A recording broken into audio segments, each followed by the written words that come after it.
Now let's demonstrate how to create shoe upper partitions. First, let's find the upper part of the BREP. Connect this BREP that needs to be split to the input. Find the split BREP component. The splitting object is not a curve, but needs to be a surface or BREP object. Now we need to extract a splitting curve from the heel part of the shoe. This is a reference object for splitting. First extract the curve, then create a pipe based on it to split the BREP. These reference curves need to be extended to ensure proper BREP splitting. We'll extend both ends of the curve by 5 mm. Then use the curve to generate a pipe. We'll give this pipe a small radius. Set the radius to 0.1. This creates a 0.2 mm wide cut at the heel position.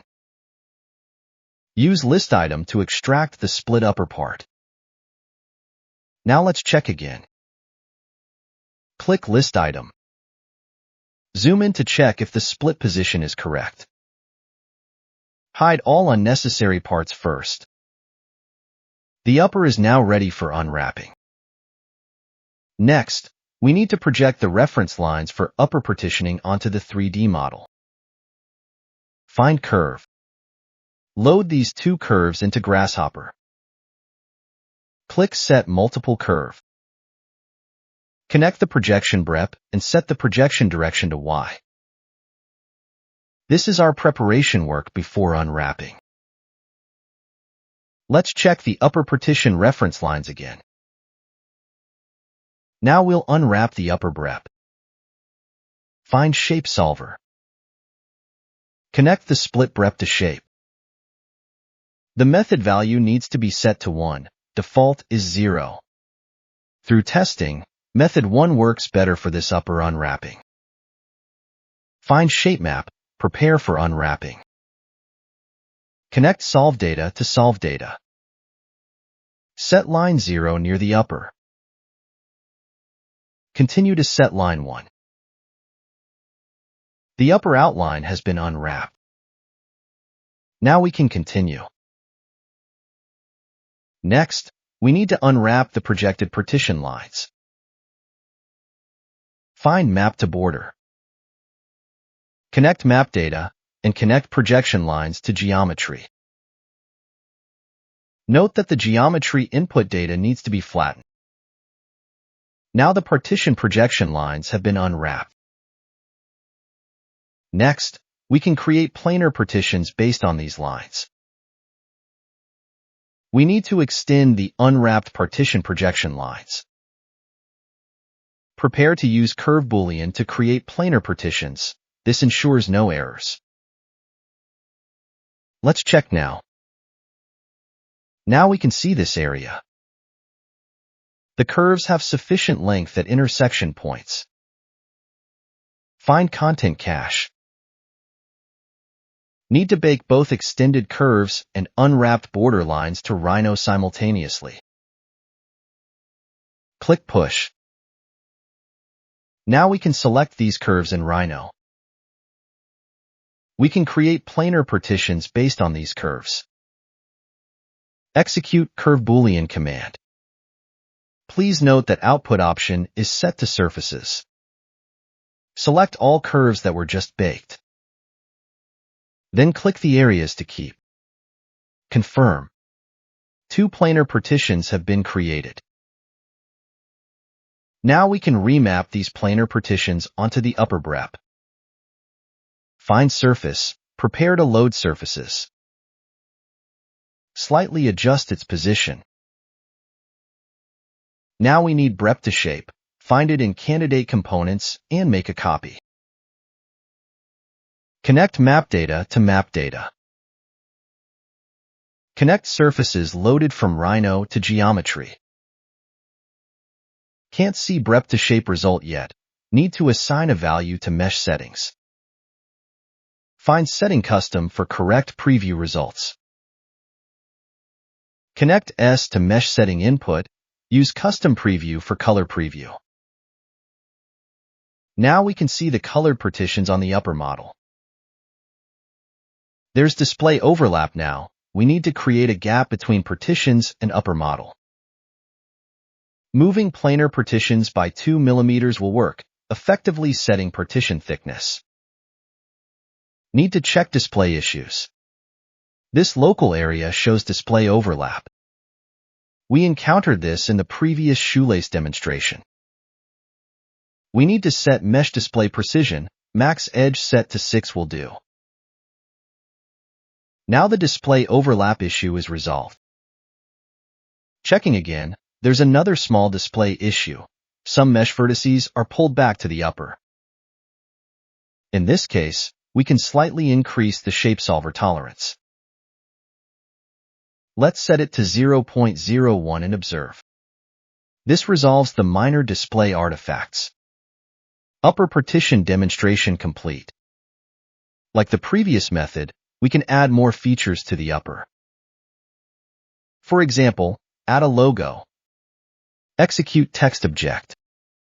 Place this logo on this side. Then copy the logo to the opposite side. Rotate the copy.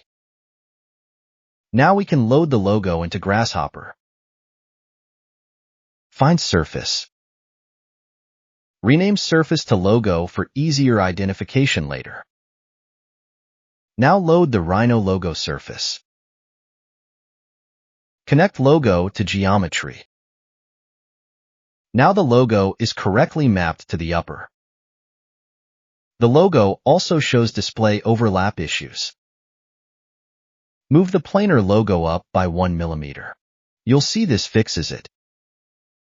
Now we can adjust the logo position. Move it down a bit. Move it forward a bit. Or give it a slight rotation. Check if its placement on the upper looks reasonable. Find a suitable position. This is the process of placing logos on the upper. We can set different display colors for these objects. For example, set this part's display color to green. Set this part's display color to blue. For the logo we just created, set the logo color to white. Now we can read these object display colors in Grasshopper. Find model object. First connect the partitions. Then connect the logo. Then connect DS input to M input.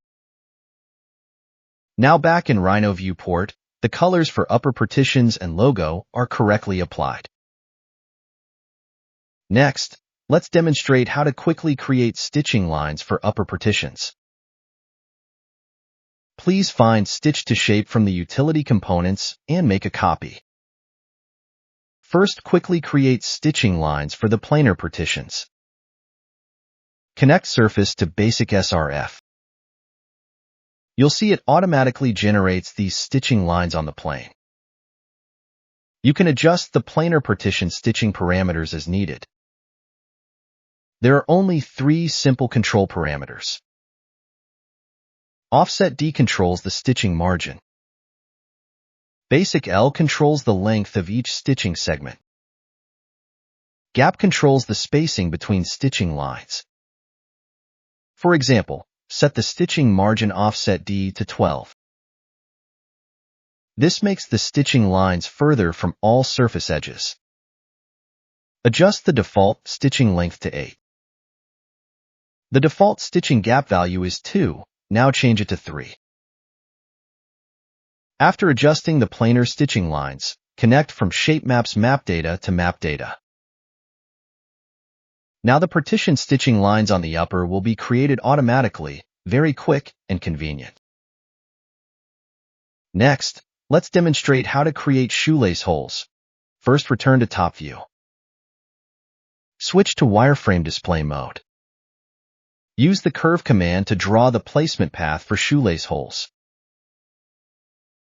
Then we can draw a circle. Draw a circle as the reference circle for shoelace holes. Now execute array CRV to batch place circles. Set the base point, lock objects to circle center points. Set array count to 8, then confirm. Use the same method to array the other side. At this point, you can adjust according to design needs. Enable control points for both path curves. Adjust the position of the circle array. After adjusting positions, we can start making holes in the partition plane. Use the trim command to make holes. We can select all the curves we created earlier. Then switch display mode to semi-transparent. This allows quick selection of areas that need holes. Complete the shoelace hole creation process on the plane. Now back in perspective view, you'll see the holes are created on the upper partition. This completes our demonstration of shoe upper design. Thank you for watching.